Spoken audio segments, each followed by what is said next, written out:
എല്ലാവർക്കും സുഖമാണെന്ന് വിശ്വസിക്കുന്നു. നാം എല്ലാവരും ബാങ്കിൽ പണം നിക്ഷേപിക്കുന്നവരാണ്. എന്നാൽ ഒരു പരിധിയിൽ കൂടുതൽ ബാങ്കിൽ പണം നിക്ഷേപിച്ചാൽ ഏതെങ്കിലും തരത്തിലുള്ള നിയമപ്രശ്നങ്ങൾ ഉണ്ടാകുമോ എന്നുള്ള ആശങ്ക എല്ലാ കാലത്തും എല്ലാവർക്കും ഉണ്ട്. 2026 ജനുവരി 1 മുതൽ പണം ബാങ്കിൽ നിക്ഷേപിക്കുന്നവർ ശ്രദ്ധിക്കേണ്ട കാര്യങ്ങളാണ് വീഡിയോയിൽ പങ്കുവെക്കുന്നത്. ഈ ഇൻഫർമേഷൻ കൂടുതൽ ആളുകളിലേക്ക് എത്താൻ വേണ്ടി തീർച്ചയായിട്ടും നിങ്ങളൊന്ന് ഷെയർ ചെയ്യുക, ലൈക്ക് ചെയ്യുക. ഫേസ്ബുക്കിലൂടെ കാണുന്ന ആളുകൾ ഫോളോ ചെയ്യുക. വീഡിയോയുടെ വിശദമായ വിവരങ്ങളിലേക്ക് വരാം. ബാങ്കിൽ ക്യാഷ് ഡെപ്പോസിറ്റ് ചെയ്യുന്നതിന് പരിധി ഉണ്ട് എന്നുള്ള ധാരണയിൽ ഉള്ളവരാണ് നാം എല്ലാവരും. 10 ലക്ഷം രൂപക്ക് മുകളിൽ ക്യാഷായി ബാങ്കിൽ നിക്ഷേപിക്കാൻ പാടില്ല എന്ന് പലരും പറയാറുണ്ട്. എന്നാൽ ബാങ്കുകളിൽ പണം നിക്ഷേപിക്കുന്നതിന് പരിധിയില്ല. ഒരു നിശ്ചിത തുക മാത്രമേ നിക്ഷേപിക്കാവൂ എന്നതിനെക്കുറിച്ച് റിസർവ് ബാങ്കിനോ ഇൻകം ടാക്സിനോ യാതൊരുവിധ നിബന്ധനകളോ പരിധികളോ നിശ്ചയിച്ചിട്ടില്ല. അതുകൊണ്ട് തന്നെ 10 ലക്ഷമോ അതിൽ കൂടുതലോ ഉള്ള തുകകൾ ബാങ്കിൽ നിക്ഷേപിക്കാൻ പാടില്ല എന്നൊരു റൂളില്ല.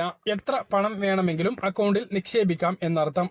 പക്ഷെ നമ്മൾ നിക്ഷേപിക്കുന്ന പണത്തിന് വ്യക്തമായ രേഖകൾ ഉണ്ടായിരിക്കണം. നമ്മൾ നിക്ഷേപിക്കുന്ന തുക ലീഗൽ എമൗണ്ട് ആയിരിക്കണം. പണത്തിന്റെ ഉറവിടം നമ്മൾ കൃത്യമായി കാണിക്കുകയും വേണം.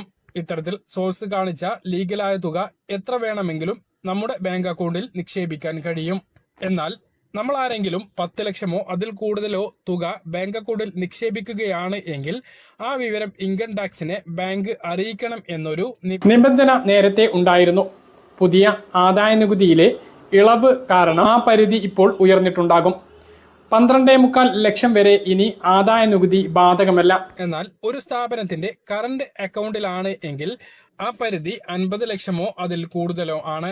ആ പരിധിയിലുള്ള തുക സ്ഥാപനത്തിന്റെ കറന്റ് അക്കൗണ്ടിൽ വന്നാലും ബാങ്ക് അത് ഇൻകം ടാക്സ് ഡിപ്പാർട്ട്മെന്റിനെ അറിയിക്കണം എന്നതാണ് ചട്ടം.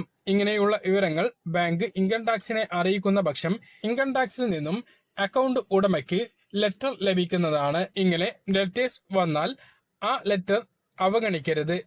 ലെറ്റർ വന്നാൽ നമ്മുടെ പണത്തിന്റെ സോഴ്സ് കാണിച്ച് എത്ര തുക വേണമെങ്കിലും നമ്മുടെ ബാങ്ക് അക്കൗണ്ടുകളിൽ നിക്ഷേപിക്കാനാകും. ഒരാൾക്ക് ഒരു ബാങ്ക് അക്കൗണ്ടോ അല്ലെങ്കിൽ ഒന്നിൽ കൂടുതൽ ബാങ്ക് അക്കൗണ്ടോ ഉണ്ട് എങ്കിൽ എല്ലാ അക്കൗണ്ടിൽ കൂടിയോ അല്ലെങ്കിൽ ഒറ്റ അക്കൗണ്ടിലോ സാമ്പത്തിക വർഷം, അതായത് ഏപ്രിൽ 1 മുതൽ മാർച്ച് 31 10 ലക്ഷമോ അതിൽ കൂടുതലോ വന്നിട്ടുണ്ട് എങ്കിലാണ് ബാങ്ക് ആ വിവരം ഇൻകം ടാക്സിനെ അറിയിക്കേണ്ടത്.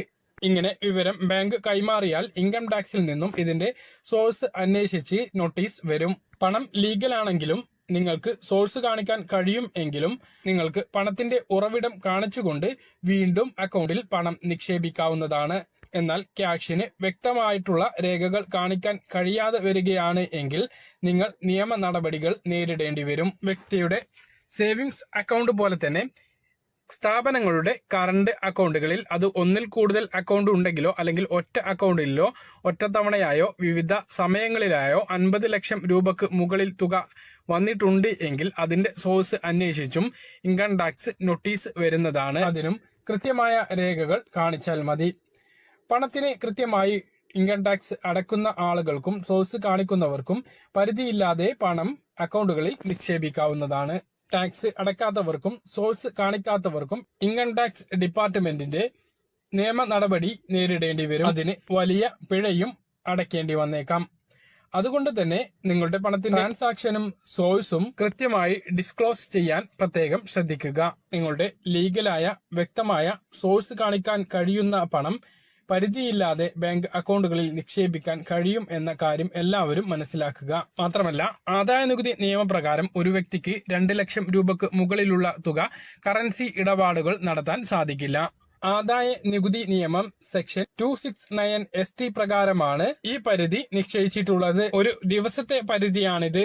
അതായത് ഒരു വ്യക്തിക്ക് 2 ലക്ഷം രൂപക്ക് മുകളിലുള്ള തുക ഒരു ദിവസം ഇടപാട് നടത്താൻ സാധിക്കില്ല. 2 ലക്ഷം രൂപക്ക് മുകളിലുള്ള ഇടപാടുകളെല്ലാം ബാങ്ക് വഴി തന്നെ നടത്തണം. 2 ലക്ഷം രൂപക്ക് മുകളിലുള്ള തുക ഒരു ദിവസം ക്യാഷ് ആയിക്കൊണ്ട് ഡിപ്പോസിറ്റ് ചെയ്യുന്നത് മാത്രമല്ല സ്വീകരിക്കാനും സാധിക്കില്ല.